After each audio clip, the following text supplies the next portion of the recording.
Hey, it's Rich And Taylor. with Town Wine and Spirits.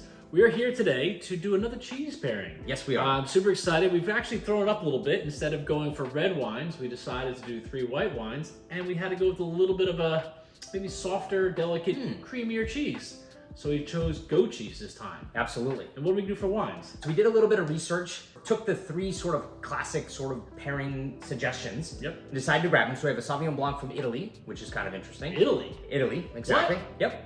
Yep, we do. I'm excited for this one. Then we've got a classic sort of definition Chardonnay from Chablis.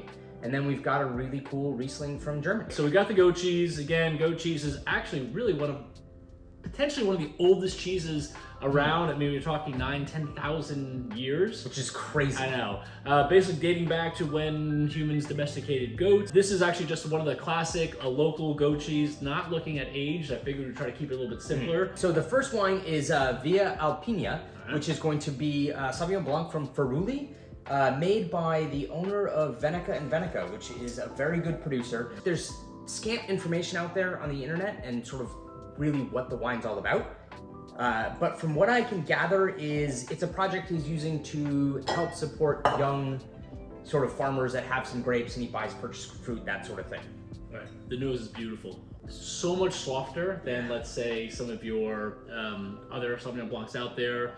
This is, again, not traditionally coming, I think, from northern Italy. You think of Sauvignon Blanc as the prime growing region. Yeah, you think New Zealand, you think Loire Valley, you think California. You don't think Northern Italy, but the expression is really beautiful. The nose is stunning. It is. Yeah. There's such a softness to it. It's not that bright grapefruit. Yeah. Definitely citrus, but more like peach and apricot, or like Nectarine. Yeah. Good acidity, good freshness. There's a bit more vibrancy on the palate than the nose. I'm going in here a little bit of the goat cheese. Great creaminess with that tang. It changes the wine. Really? All of a sudden, I feel as if that citrus has now been elevated. And I wonder if it's the tanginess of the cheese that get a little bit more like orange almost. There's a little bit of this citrus pop that I'm getting. And I'm getting it more, I definitely get that. Yeah. There's more like, you're almost getting like the rind and like the pith of Yes. Yes. That's really interesting. Yeah. The cheese is really tangy. It is. That's got some tang to it. So the next wine up is the Gautheron Chablis. So Chablis is the farthest north village in Burgundy. Really noted for its like deep limestone, sort of really Cormigian soil, which has a lot of sort of crustacean seashell. It's like old ocean floor bed. And this comes from a vineyard site that has a bit more of a chalky soil to it, so gives it a little more acidity, gives it potential for a little longer aging. They then age it for 9 months on a lees to give it a little more concentration, but there's no wood on it. This really, to me, this really brings in a conversation, sort of what people think about Chardonnay. So there's a lot of people that are like, I don't like Chardonnay. Hold on. That's a whole other video. Well, we're gonna do a whole video. We're gonna have to do a video. Yes, that's a good point. But Chablis is maybe the most purest expression of Chardonnay on the planet. You really just get the vibrancy of the fruit, really focused in on that. This defines that perfectly. Definitely have a softer orchard fruit than like if you're getting more pear, I think, a little bit softer I agree with that. Definitely get a little bit of that minerality, but it's not as sharp. No, it's really friendly in the nose. I think the 9 months of aging on the lees gives it that sort of width on the palate. The orchard fruits are there, but you're getting a little bit more of like almost like a tropical note, like a really subtle, like sort of maybe pineapple or melon, something like that. Yeah. Really good focus on the flavors, good minerality, stony, that sort of thing.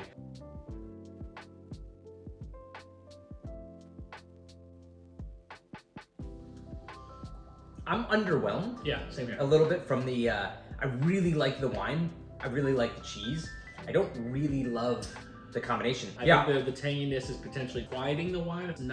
I'm not getting that beautiful minerality, that beautiful. No, it's like it really just tones everything down to the point where I think it just makes it just slightly less interesting. So we are going to the Weber brothers, which is going to be a producer from Germany. They took over their family's estate. Their grandfather was farming it and making wine. Their parents, just because of like socioeconomic factors, really were just growing the grapes and selling it. So the brothers took over. They went to viticulture. One went to viticulture school. One went to sort of business management. And they were like, we're gonna do this. And they wanted to make the wines back in the style that their grandfather made. So this is their wine called Aphrodite, 100% Riesling.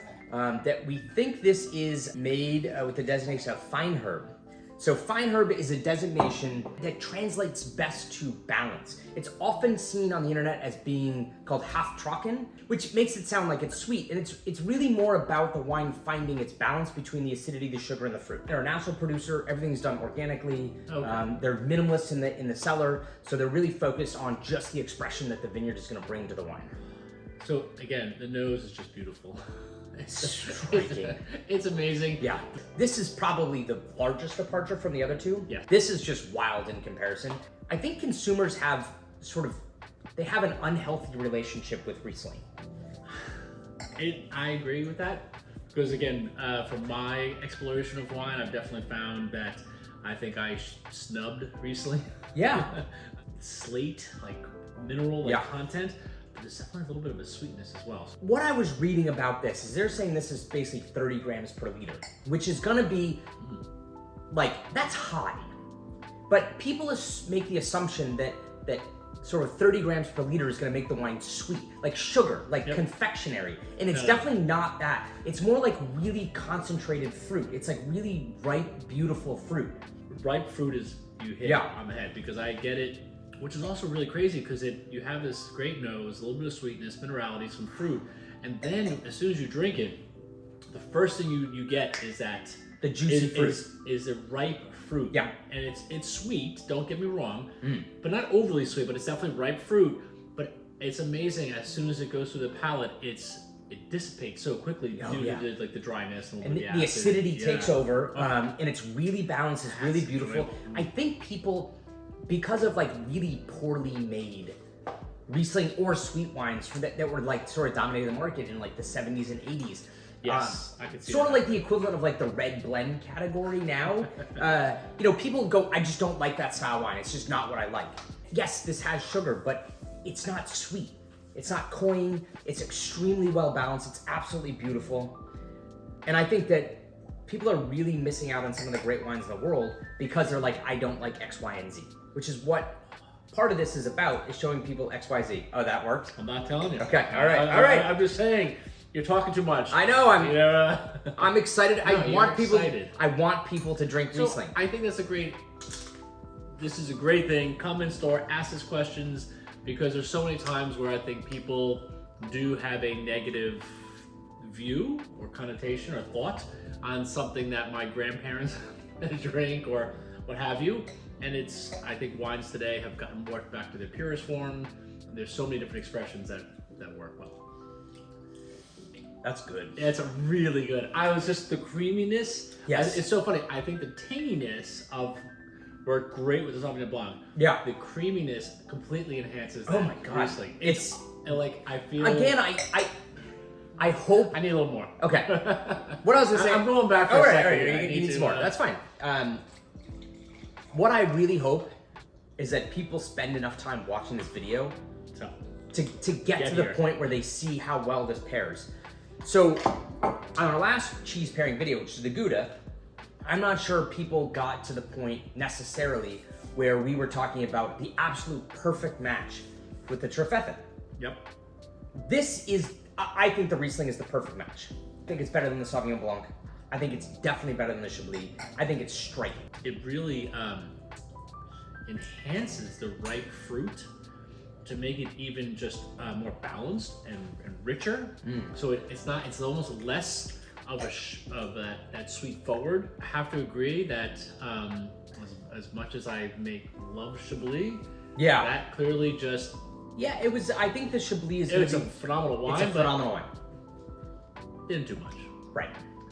The Sauvignon Blanc, clearly it had a pop that I was like, whoa, I like that. And it definitely enhanced the cheese. Like, they did work well together. It did. But I think the Riesling was just like, it was like the next level. That was really good. This was like a really solid, like, undergraduate pairing.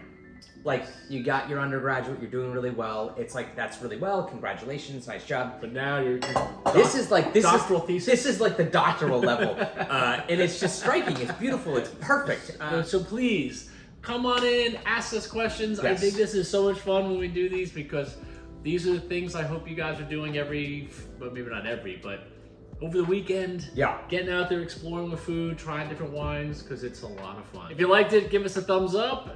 We'll see you soon. Thanks. Thanks.